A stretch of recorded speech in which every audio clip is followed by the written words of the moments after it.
Oke, anak-anak, sekarang kita lanjut lagi ya. Tadi sudah di nomor 2. Nah, kemudian sekarang yang ketiga ya. Nah, di sini langkah yang ketiga itu adalah pindahkan tanganmu pada jarak 4 cm dari nyala api ya.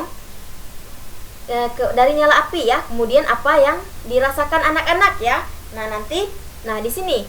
Nah, pindahkan ya tanganmu dari jarak 2 cm itu tadi menjadi 4 cm ya, dari nyala api tadi atau nyala lilin tadi ya. Nah, ini ya, pindahkan. Nah, ini tadi kan 2 cm ya. Nah, tadi 2 cm kita ukur dengan menggunakan penggaris ya. Kemudian di langkah yang ketiga itu kita diminta lagi untuk memindahkan tangan dengan jarak 4 cm dari api yang menyala ya, di nomor 3 ini tadi. Nah, kemudian di situ anak-anak bisa merasakan ya bagaimana panas ya bagaimana sih panas dari api yang menyala di lilin ini tadi ketika kita menjauhkan ya tangan kita yang tadinya jaraknya 2 meter, kemudian sekarang kita ubah menjadi 4 cm ya. Nah, bagaimana rasanya gitu? Apakah masih tetap panasnya dekat atau panasnya berkurang ya? Nanti anak-anak catat di bukunya, di buku tulisnya ya, bagaimana rasanya ya, apa perbedaannya dari jarak yang 2 cm itu tadi kemudian ke jarak yang 4 cm ya. Nah, kemudian yang selanjutnya ya, nomor 4.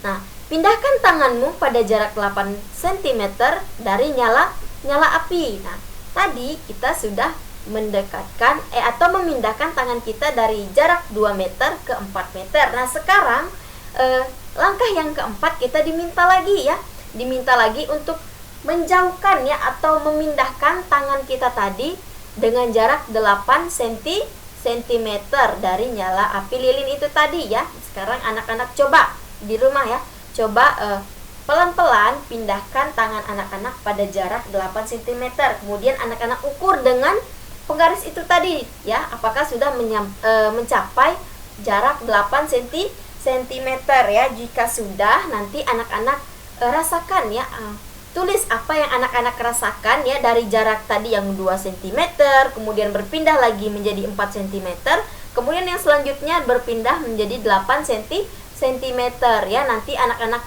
tulis ya, catat di buku catatannya apa yang anak-anak rasakan ya. Apakah berbeda, misalnya oh iya, di jarak 2 cm dia lebih panas, kemudian di jarak 4 cm panasnya sedang, tidak terlalu panas. Kemudian pindah lagi ke 8 cm, oh dia tidak terlalu panas karena sudah jauh ya. Begitu kira-kira ya, nanti anak-anak catat di bukunya ya. Oke, sekarang kita lanjut ya. Oke, nah kita masuk kepada pembelajaran SBDP ya anak-anak. Kita masuk kepada pembelajaran yang keenam ya. Nah, yang keenam di sini kita masuk kepada pembelajaran SBDP ya. Nah, ini Ibu gabungkan ya, karena di sini kita pembelajarannya itu tematik ya. Jadi pembelajaran itu digabungkan ya.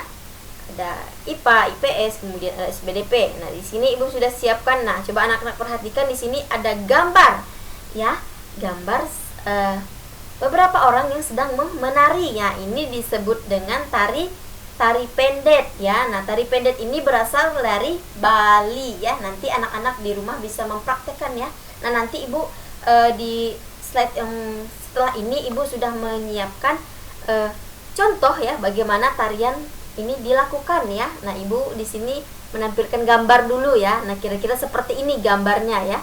Nah, ada 4 orang ya. Ini adalah tari pendet ya yang berasal dari Bali ya. Nah, tari pendet merupakan salah satu tari tradisional Bali yang sangat populer ya. Nah, lahirnya tari pendet ini berawal dari ritual sakral odalan di pura yang disebut dengan memendet atau mendet ya. Nah, jadi anak-anak tari pendet ini sangat populer ya di Bali karena dia lahir ya dan berawal dari sebuah ritual ya.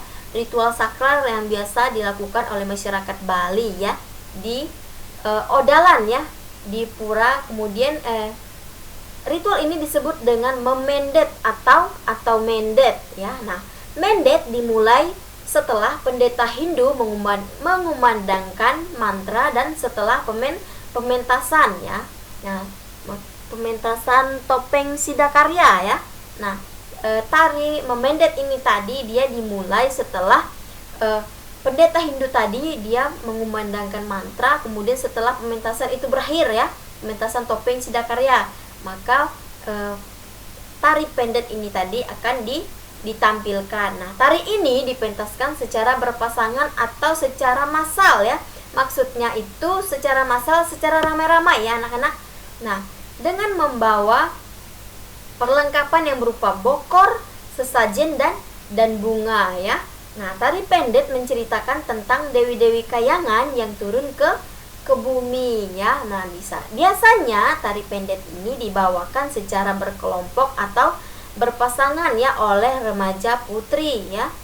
Nah, kemudian para penari pendet berbusana layaknya penari upacara keagamaan. Nah, anak-anak bisa lihat, nah ini adalah busana ya yang digunakan ketika remaja putri itu menampilkan ya tarian pendet ini tadi ya. Nah, coba anak-anak perhatikan, ini lengkap ya, busananya itu lengkap ya seperti penari upacara keagamaannya. Kemudian tari pendet ini tadi dia menceritakan ya tentang dewi-dewi yang ada di kayangan ya, dewi-dewi yang ada di kayangan turun ke bumi ya. Nah, kemudian tari pendet ini biasanya dibawakan secara berkelompok ya atau berpasangan oleh penari remaja putri ya. Oke, sekarang kita lanjut. Nah, ini yang Ibu bilang tadi ya. Ibu sudah menyiapkan video ya. Video di sini tarian pendet itu tadi. Coba anak-anak perhatikan ya. Anak-anak bisa mempraktekannya juga di rumah ya dengan melihat ini tadi video ya. Coba anak-anak lihat, iya dia memutar ya. Bagaimana cara ya, coba anak-anak bisa praktekkan ya di rumah. Ibu sudah mempraktekkan juga nih ya, tapi tidak kelihatan juga ya gambar Ibu, hanya suaranya saja ya. Nah, anak-anak nanti bisa praktekkan di rumah ya. Oke, nah ini juga itu tadi berpasangan 2 orang. Nah, kalau ini itu secara berkelompok ya. Ini ada 2 kelompok, di mana satu kelompok itu terdiri dari 3 orang ya, kiri dan kanan ya. Nah, anak-anak bisa melihat ya. Nah, bisa anak-anak praktekkan bagaimana ya mereka maju mundur ya, tangannya diangkat ya. Sepertinya seru sekali ya anak-anak jika kita bisa mempraktekkannya ya secara langsung gitu ya di lapangan. Tetapi kita tidak bisa karena keadaan yang seperti ini ya. Jadi kita belajar di rumah dulu ya dengan menonton video ini. Anak-anak bisa praktek sendiri di rumah ya, bisa melihat video ini tadi ya, praktek di rumah bersama mamanya atau bersama kakak, abang, adik ya. Bisa praktek sendirilah di rumah ya bagaimana tari pendet ini tadi ya dengan melihat video ini. Oke, sekarang kita lanjut ya. Nah, ini tadi, ini secara berpasang-pasangan yang kata Ibu bilang ya. Coba anak-anak perhatikan ya, lemah lembut tangan mereka ya. Mereka menari berpasang-pasangan. Ini seru sekali anak-anak jika kita bisa menari bersama-sama di lapangan ya. Semoga COVID ini bisa berakhir, jadi nanti kita bisa menari bersama-sama di lapangan ya. Oke, sekarang kita lanjut ya. Nanti anak-anak bisa tonton lagi di rumah ya. Oke. Nah, di sini ada penjelasan tentang tari pendet ya. Oke. Ini kita akan menjawab pertanyaan ya. Sini sudah ada tabel ya. Nah, tabel yang pertama itu penjelasan tentang tari pendet. Kemudian yang kedua penciptaan tari pendet. Yang ketiga pola lantai tari pendet. Dan yang keempat itu ada isi tarian. Yang pertama, tari pendet ya. Tari pendet adalah salah satu tari tradisional Bali yang sangat populer. Ini yang Ibu bilang tadi ya, kalau tari pendet ini adalah salah satu tari yang sangat populer di Bali ya. Kemudian yang kedua, nah pencipta dari tari pendet ini ya disepakati itu lahir pada tahun 1950. Wah, sudah lama sekali ya anak-anak. Sekarang kita tahun 2021 ya. 1950 itu udah berapa puluh tahun ya, belasan tahun lah ya. Kalau dari 1950 sampai 2021 sekarang, ternyata tari ini ya sudah lama ya. Ibu saja belum lahir ya anak-anak, tetapi tari pendet ini sudah